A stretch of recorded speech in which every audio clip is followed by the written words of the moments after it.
Assalamualaikum warahmatullahi wabarakatuh. Apa kabar teman-teman semuanya?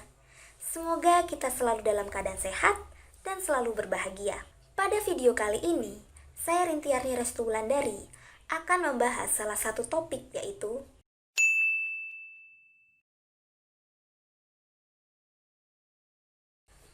mungkin beberapa dari kalian sempat mendengar atau bahkan tidak asing dengan istilah self-healing.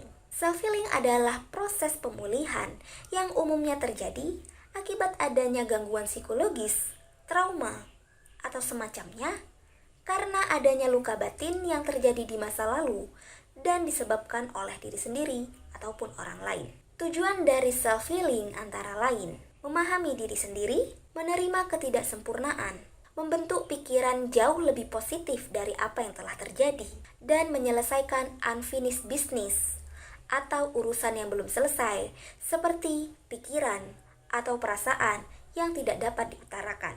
Nah, setelah kita mengetahui pengertian dan tujuan dari self-healing, selanjutnya mari kita mengidentifikasi apakah diri ini termasuk seseorang yang membutuhkan self-healing. Ciri-ciri kita membutuhkan self-healing disingkat menjadi EBIT.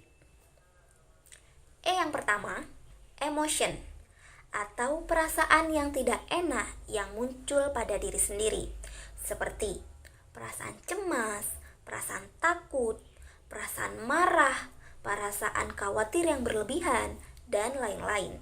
Ciri yang kedua yaitu body sensation atau gejala yang muncul pada badan kita, seperti kita mudah berkeringat, kita mudah merasakan lelah, gemeteran, sulit tidur, dan lain-lain. Ciri yang ketiga yaitu image atau bayangan yang kita visualisasikan yang sifatnya tidak enak dan menjadi beban bagi kita sendiri.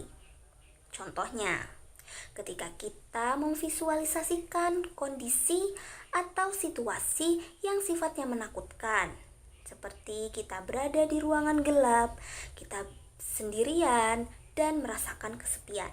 Dan ciri yang terakhir yaitu thought atau pikiran yang muncul yang tidak bisa kita hentikan, atau biasa kita kenal dengan istilah overthinking, di mana kita memikirkan hal-hal yang tidak seharusnya kita pikirkan secara berlebihan dan mengganggu aktivitas kita.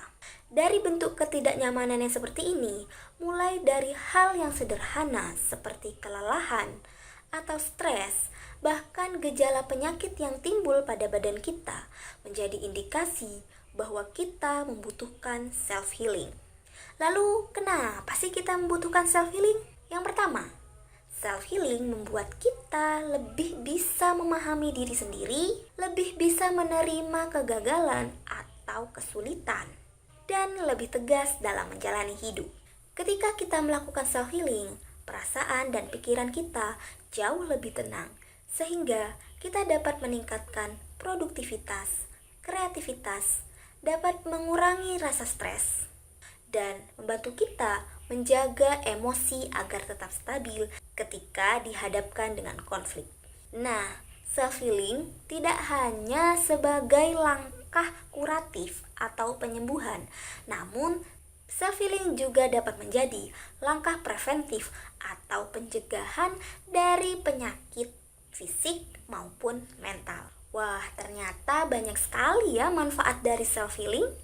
Lalu kita sudah tahu manfaat dari self-healing begitu besarnya bagi diri kita sendiri. Saatnya kita mengetahui bagaimana sih cara melakukan self-healing. Cara yang bisa kita lakukan, yang pertama, me time, atau aktivitas yang bisa kita lakukan sendiri tanpa melibatkan orang lain, di mana me time ini bisa membuat kita lebih bisa memikirkan diri kita sendiri, meluangkan waktu untuk diri kita sendiri, dan membuat pribadi jauh lebih bermakna. Nah, banyak sekali aktivitas yang bisa kita lakukan sendiri, seperti jalan-jalan, menonton film, dan lain-lain. Cara yang kedua yaitu berdialog dengan diri sendiri dengan cara berbicara jujur pada diri sendiri, mengutarakan apa yang sebenarnya kita inginkan sehingga membantu kita dapat memahami diri kita sendiri.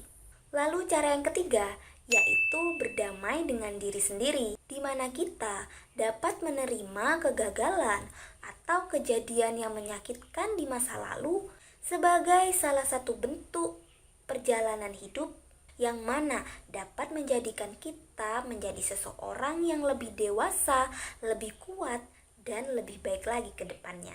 Lalu cara yang berikutnya yaitu mindfulness atau kegiatan di mana kita berpikir secara sadar.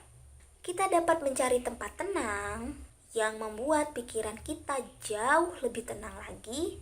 Hal ini membantu kita untuk mengelola pikiran kita menjadi lebih positif lagi dan bisa lebih memaknai hidup. Dan yang berikutnya yaitu meningkatkan self-compassion atau kemampuan diri untuk menjadi lebih terbuka dalam memahami keadaan emosi diri sendiri yang disebabkan oleh penderitaan yang kita alami yang disertai keinginan untuk menolong diri sendiri. Jadikan kegagalan sebagai bentuk pelajaran. Bicaralah pada diri sendiri bahwa kegagalan atau rasa sakit yang kita alami dapat menjadi kekuatan bagi kita. Dan hal itu dapat membelajarkan kita menjadi seseorang yang lebih kuat lagi, lebih dewasa lagi, dan siap menghadapi hidup.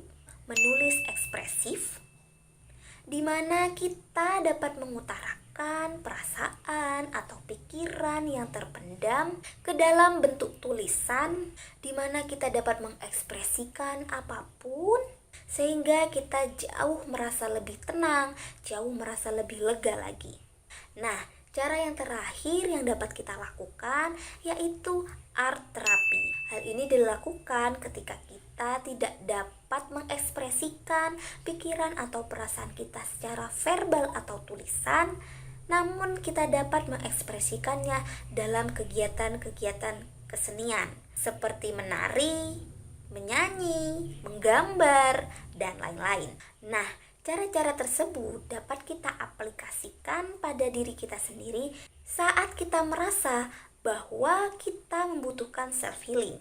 Semoga dapat membantu dan menjadikan diri kita jauh lebih positif lagi.